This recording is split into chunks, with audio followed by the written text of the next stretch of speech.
Britain के इतिहास के अंतर्गत आयरिश समस्या, आयरलैंड की समस्या और उसके प्रति ब्रिटिश सरकार की नीति के विषय में एक वीडियो में हम प्रथम भाग में चर्चा कर चुके हैं। सन 1870 के पूर्व तक की स्थिति किस प्रकार की थी, आगे हम देखते हैं इस वीडियो में।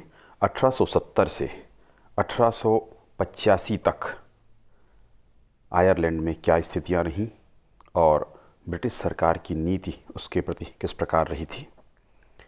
1870 में आयरलैंड की स्थिति पर पहले विचार कर लेते हैं। ग्लैडस्टोन के प्रयासों के उपरांत भी विभिन्न समस्याओं का पूर्ण हल नहीं निकल सका। लॉर्ड सेलिसबरी ने इस समय कहा था, इससे पहले कि तुम उन्हें कानूनों को स्वीकार करना सिखाओ, तुम्हें आयरलैंड के नागरिकों को कानून से भयभीत रहना सिखाना चाहिए। आयरलैंड में शांति और सुव्यवस्था की बड़ी आवश्यकता थी। लॉर्ड हॉटिंगटन ने कहा था कि जो समाचार हमें प्राप्त हुए हैं उनसे ज्ञात होता है कि वहाँ कितना आतंक है, कि रिबन समाज को आज्ञा पालन कराने हेतु केवल आदेश मात्र देना पड़ता है। वहाँ देश के कानून का नहीं बल्कि रिबन के कानूनों का पालन होता है।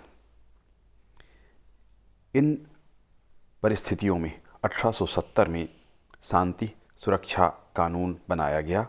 इसके तहत एक व्यक्ति लाइसेंस लेकर ही अपनी यहाँ बंदूक अथवा पिस्तौल रख सकता था, अन्यथा नहीं। पुलिस रात में बेवजह घूमने वालों जो आवारागर्दी करते थे उन्हें किसी भी व्यक्ति को संदेह के आधार पर गिरफ्तार कर सकती थी और न्यायालय के स्थान में भी परिवर्तन कर सकती थी। न्यायाधीशों के अधिकार बढ़ाए गए तथा मजिस्ट्रेट को अधिकार दिया गया कि वह किसी भी ज़िले में हत्या होने पर उस पूरे ज़िले पर संयुक्त जुर्माने की राशि लगा सकते थे। इस प्रकार ग्लैडस्टोन ने सुधारों के अतिरिक्त शासन को कठोर बनाकर आयरलैंड में व्यवस्था स्थापना का प्रयास इस समय किया था। होम रूल लीग की स्थापना हुई। इस समय तक फेबियन सोसाइटी का प्रभाव कम हो चुका था।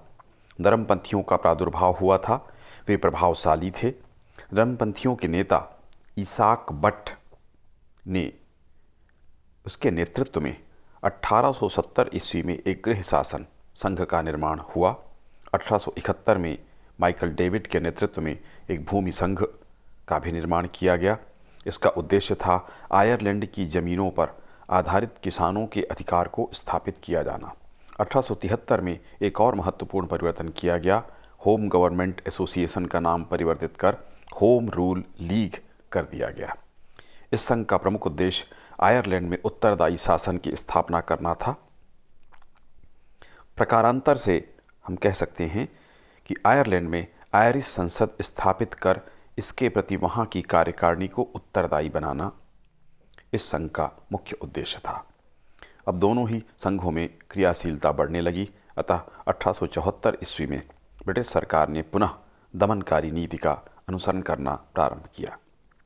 डिज़रायली जब प्रधानमंत्री बना, उसकी क्या नीति थी आयरलैंड के प्रति, इस पर बात कर लेते हैं। डिज़रायली के प्रारंभिक काल में आयरलैंड में अपेक्षाकृत शांति थी। उनकी आर्थिक स्थिति में आयरलैंड के सुधार हुआ था, किंतु डिज़रायली के द्वारा आयरलैंड की समस्या की ओर गंभीरतापूर्वक ध्यान नहीं दिया गया। इसके काल में होम रूल आंदोलन तीव्र गति से आगे बढ़ा। इसी समय पार्नेल नामक एक प्रतिभाशाली नेता का उदय, नेतृत्वकर्ता का उदय आयरलैंड में होता है। यह आयरिश प्रोटेस्टेंट जमींदार का पुत्र था। उसकी माता अमेरिकन महिला थी। यह दृढ़ इच्छा शक्ति से संपन्न था। उसकी शिक्षा दीक्षा इंग्लैंड में ही हुई थी। इसने आयरिश राजनीति में हिस्सा लेना प्रारंभ किया। 1875 में यह पार्लियामेंट का सदस्य बना। 4 वर्षों के उपरांत वह भूमि संघ में सम्मिलित हो गया। वह इंग्लैंड से संबंधित था, किंतु आयरलैंड के गृह शासन होम रूल का प्रबल पक्षपाती या समर्थक था। इसका प्रभाव आयरलैंड पर पड़ा। उपद्रव तीव्र हो गए। उसने इंग्लैंड को परेशान करने की नीति अपनाई। पार्लियामेंट में भी पार्नेल ने आयरिश सदस्यों को मिलाकर एक राष्ट्रीय पार्टी का संगठन किया। पार्लियामेंट में इस समय गृह शासन के समर्थक 60 सदस्य थे जो आयरलैंड से संबंधित थे। इस दल ने पार्लियामेंट के काम में बाधा डालने की नीति का अनुसरण किया। हर छोटी से बड़ी बात पर निरर्थक व्यर्थ के तर्क करने लगे। वाद विवाद बढ़ाना इनका उद्देश्य था। प्रत्येक प्रश्न पर विवाद उत्पन्न करने की नीति इसके द्वारा अपनाई गई तथा संसद को सुचारू रूप से नहीं चलने दिया गया। संसद के बाहर आवेशपूर्ण उत्तेजनापूर्ण भाषण दिए जाने लगे। उत्तेजना फैलाने का प्रयास हुआ। जमींदारों का खुलकर विरोध हुआ। किसानों को बेदखल करने वाले जमींदारों का खुले तौर पर बहिष्कार कर दिया गया। इस कार्य के संचालन हेतु पार्नेल ने अमेरिका में काफ़ी धन एकत्र किया था। इन परिस्थितियों में 1875 में शांति सुरक्षा कानून का समय 5 वर्ष के लिए बढ़ा दिया गया ताकि इनका दमन किया जा सके, तथा वेस्टमीथ एक्ट का समय 1877 तक बढ़ा दिया गया। सुधार की दृष्टि इसके काल में केवल शिक्षा के क्षेत्र में किया गया। 1878 में चर्च की आय का अतिरिक्त धन माध्यमिक शिक्षा के प्रसार के लिए दिया गया। 1879 ईस्वी में एक बड़ी धनराशि प्राथमिक स्कूलों के अध्यापकों को पेंशन के लिए दी गई। उसी वर्ष क्वींस विश्वविद्यालय समाप्त कर दिया गया और आयरलैंड के लिए एक नवीन विश्वविद्यालय स्थापित किया गया। डिज़राएली के पश्चात ग्लैडस्टोन ने 1880 में दूसरा मंत्रिमंडल उसने बनाया, प्रधानमंत्री बना। प्रधानमंत्री बनते ही ग्लैडस्टोन ने सुधारवादी एवं दमनकारी नीतियों का पालन किया, जैसा कि पूर्व में उसने किया था। अनेक जमींदार फसलें खराब हो जाने के कारण उसका लाभ उठा रहे थे तथा गरीब किसानों को भूमि से पृथक कर रहे थे। जो किसान लगान नहीं दे पाए थे उन्हें भूमि से बेदखल किया जा रहा था। इससे किसानों को बचाने के लिए ग्लैडस्टोन ने एक प्रस्ताव प्रस्तुत किया। इसका उद्देश्य था कि यदि पिछले 3 वर्षों में फसल खराब होने के कारण कोई किसान लगान नहीं दे पाया है तो उसे भी भूमि से पृथक करने पर जमींदार को क्षतिपूर्ति की राशि देनी होगी। परंतु इस प्रस्ताव को लॉर्ड सभा ने स्वीकार नहीं किया, क्योंकि यह जमींदारों के खिलाफ था और लॉर्ड सभा जो था वो जमींदारों से ही बना था। आयरलैंड में इसकी बड़ी तीव्र प्रतिक्रिया हुई। असंतोष व्याप्त हो गया, उपद्रव होने लगे। इन उपद्रवों के दमन के लिए सरकार ने 2 दमन कानून बनाए। पहले के द्वारा शासन के अधिकारियों को व्यक्तियों को संदेह के आधार पर पकड़ने का अधिकार दिया गया और दूसरे कानून के द्वारा हथियारों के रखने पर प्रतिबंध लगा दिया गया। 1881 ईस्वी में ग्लैडस्टोन ने एक अन्य भूमि सुधार कानून पारित कराया जो निम्नलिखित 4 सिद्धांतों पर आधारित था। क्योंकि यहाँ की मुख्य समस्या थी भूमि से संबंधित समस्या, स्वतंत्र विक्रय का निर्णय किया गया। कृषकों को स्वतंत्रतापूर्वक जमीन क्रय विक्रय करने का अधिकार मिला। वे सभी स्वेच्छा से जमीन खरीद और विक्रय कर सकते थे। भूमि के स्वामित्व की निश्चित अवधि, जमीन भूस्वामित्व की अवधि, जमीन पर भूस्वामित्व की जो अवधि थी, समय था, कब तक उनका अधिकार रहेगा, किसानों का निश्चित कर दिया गया। इस अवधि में उन्हें जमीन से बेदखल नहीं किया जाएगा। न्यायपूर्ण लगान की व्यवस्था की गई। भूमि न्यायालय स्थापित किए गए जो लगान निश्चित करने का काम करता था। एक बार निश्चित किए गए लगान को 15 वर्षों तक उसमें कोई परिवर्तन नहीं हो सकता था। इस तरह न्यायपूर्ण लगान लागू करने का प्रयास हुआ।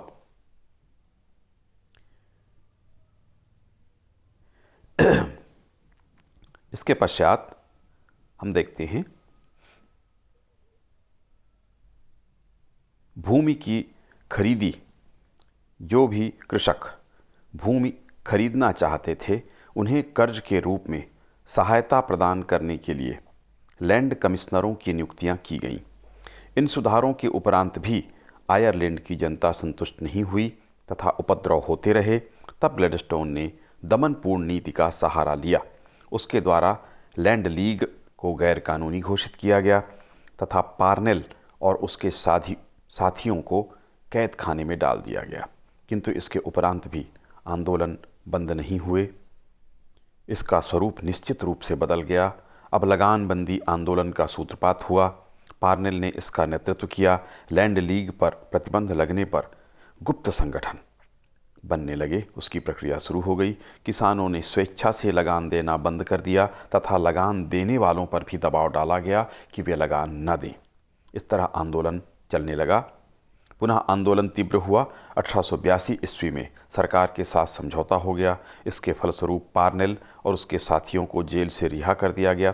किंतु इसके पश्चात स्थिति तब पुनः गंभीर हो गई जब डबलिन के फोनिक्स पार्क में एक हत्याकांड हुआ। आयरलैंड के सेक्रेटरी सचिव कैवेंडिश तथा अंडर सेक्रेटरी बर्क की हत्या कर दी गई। इसके पश्चात सरकार ने आंदोलन का कठोर दमन शुरू कर दिया। 1882 ईस्वी में एक अपराध कानून बनाया गया जिसके द्वारा एक विशेष न्यायालय की स्थापना की गई जो बिना जूरी की सहायता से न्याय कर सकता था। न्यायाधीशों को तुरंत न्याय करने के अधिकार दिए गए। अधिकारियों को किसी भी व्यक्ति की तलाशी लेने का अधिकार प्राप्त हुआ। सार्वजनिक सभाओं और समाचार पत्रों पर प्रतिबंध लगा दिए गए तथा विदेशियों को आयरलैंड से बाहर निकालने की भी व्यवस्था की गई। लॉर्ड लेफ्टिनेंट को यह अधिकार दिया गया कि वह किसी भी सभा को अनुचित करार देकर उसे भंग कर सकता था। दूसरी ओर सुधार के प्रयत्न भी किए गए। 1882 ईस्वी में एरियर्स एक्ट के द्वारा किसानों को कुछ राज्य और कुछ जमींदार की तरफ से मदद देकर, सहायता देकर इनको पुराने कर्जों से मुक्त किया गया तथा न्यायालय द्वारा लगान निश्चित कराने हेतु किसानों को सुविधाएं दी गईं। राष्ट्रीय लीग एवं पार्नेल 1882 में पार्नेल ने राष्ट्रीय लीग की स्थापना की थी जिसका उद्देश्य आयरलैंड के लिए गृह शासन प्राप्त करना था। पार्नेल इस लीग को कानूनी सीमाओं के भीतर अंतर्गत रखने में सफल रहा। जब 1884 ईस्वी में सुधार कानून द्वारा मताधिकार में वृद्धि हुई तब इससे आयरलैंड को भी लाभ हुआ। 1885 ईस्वी के नवीन चुनाव में ब्रिटेन की पार्लियामेंट में पार्नेल और आयरलैंड में गृह शासन के समर्थकों की संख्या केवल आयरलैंड की जो संख्या थी वो 85 थी, जिससे पार्लियामेंट में प्रभावपूर्ण स्थिति इनकी बन चुकी थी। ग्लैडस्टोन सरकार का पतन तथा सेलिसबरी सरकार का गठन हुआ। 1885 में ग्लैडस्टोन का पतन हुआ जिसके फलस्वरूप लॉर्ड सेलिसबरी के हाथों में सत्ता आ गई। इसने तीसरा भूमि विधान पारित किया। किसानों की स्थिति में इसके कारण सुधार हुए। किसानों को ऋण प्राप्त करने हेतु विशेष सुविधाएं प्रदान की गईं। किसानों की स्थिति में सुधार हेतु लैंड कमिश्नरों के अधिकारों में वृद्धि की गई। भूमि सुधार में जो दोष शेष रह गए थे उन्हें दूर करने का प्रयास किया गया, किंतु सेलिसबरी सरकार लंबे समय तक नहीं रह पाई। ब्रिटेन में आम चुनाव हुए एवं पुनः ग्लैडस्टोन की सरकार बनी। 1885 में संसद के आम चुनाव हुए जिसमें आयरलैंड के 85 सांसद चुने गए। यह सभी पार्नेल के नेतृत्व से प्रभावित थे और उसके नेतृत्व में चलते थे। ग्लैडस्टोन की नीति में भी और दृष्टिकोण में भी इस समय तक बड़ा परिवर्तन हो चुका था। अब वह भी आयरलैंड के गृह शासन या होम रूल का प्रबल समर्थक हो गया था। परिणाम स्वरूप आयरलैंड के सदस्यों ने ग्लैडस्टोन की सहायता की तथा ग्लैडस्टोन पुनः प्रधानमंत्री बन गया। नवीन भूमि विधान उसने पारित किया। प्रधानमंत्री बनने के पश्चात उसने चौथा भूमि विधान पारित कराया। इस अधिनियम के द्वारा सरकार को यह अधिकार दिया गया कि वह जमींदारों की जमीन खरीद कर उचित मूल्य पर किसानों को प्रदान करे। ये बड़ा कार्य था। ग्लैडस्टोन सरकार का पतन 1886 में ग्लैडस्टोन ने प्रथम होम रूल विधेयक भी हाउस ऑफ कॉमन्स में प्रस्तुत किया जिसमें 2 सदन वाली धारासभा कायम होनी थी, किंतु साम्राज्य के कुल खर्च का 1/15 या कुल 15वां हिस्सा आयरलैंड को देना पड़ता। इस अधिनियम के पारित होने पर ऐसा करना पड़ता। विदेश नीति, चुंगी, आबकारी आदि कुछ विषय ब्रिटिश पार्लियामेंट के अधीन होते। इसके विरोध में उदारवादी सदस्य भी सम्मिलित हो गए। उदारवादियों के साथ कंजर्वेटिव अथवा रूढ़िवादी दल के लोग भी थे जो मिलकर यूनियनिस्ट कहलाने लगे। यह यूनियनिस्ट इसलिए कहे गए क्योंकि आयरलैंड और इंग्लैंड के संयोग के पक्षपाती थे तथा इनका मानना था कि आयरलैंड को स्वराज्य मिल जाने से यह इंग्लैंड के हित में नहीं होगा तथा आयरलैंड के कैथोलिक शक्तिशाली हो जाएंगे। इस तरह पार्लियामेंट 2 भागों में बट गया। जब प्रस्ताव रखा गया, प्रस्ताव के पक्ष में 313, विपक्ष में 343 मत पड़े। इसके कारण ग्लैडस्टोन को त्यागपत्र देना पड़ा। इस प्रकार 1885 तक इंग्लैंड तथा आयरलैंड के बीच तनावपूर्ण स्थितियां बनी रहीं। आयरलैंड के राष्ट्रवादियों के द्वारा आयरलैंड में अधिक से अधिक अधिकारों की मांग की जाती रही तथा आंदोलन लगातार चलता रहा। तो 1885 तक इस वीडियो में हम चर्चा कर रहे हैं। इसके आगे अगले वीडियो में बात करेंगे का मूल्यांकन देख लेते हैं। आयरलैंड समस्या का मूल क्या था?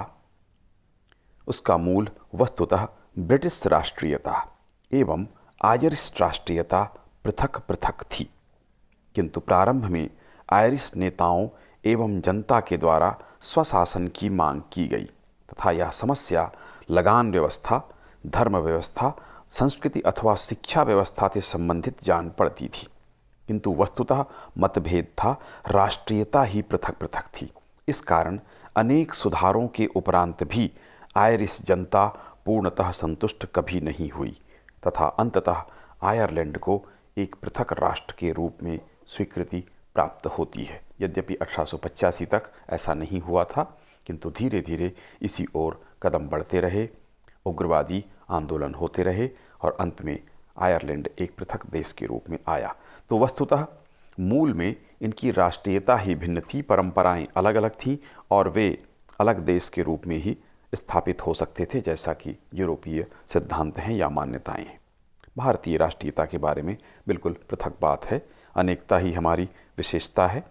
हमारे यहाँ भी इसी प्रकार से हुआ था। स्वाधीनता आंदोलन में हम देखते हैं कि पहले स्वशासन, पहले कुछ अधिकार, फिर स्वशासन, धीरे धीरे मांगें बढ़ती गईं और अंत में पूर्ण स्वाधीनता के अलावा किसी बात को भी राष्ट्रीय आंदोलन में, भारतीय राष्ट्रीय आंदोलन में स्वीकार नहीं किया गया। उसी तरह से आयरलैंड में भी प्रारंभ में कुछ मांगें थीं जो हमने चर्चा की, 3 विषयों से संबंधित थीं। धीरे धीरे मांगें बढ़ती गईं और अंततः पृथक राष्ट्रीयता की भावना स्पष्ट हो गई। तो मूल रूप में आयरलैंड और इंग्लैंड की राष्ट्रीयता ही पृथक थी, इसलिए संतुष्टि आयरिश लोगों को कभी नहीं हुई। आंदोलन को योग्य नेतृत्वकर्ता प्राप्त हुए। आयरलैंड का जो आयरिश आंदोलन था, योग्य नेताओं का नेतृत्व इसे प्राप्त हुआ।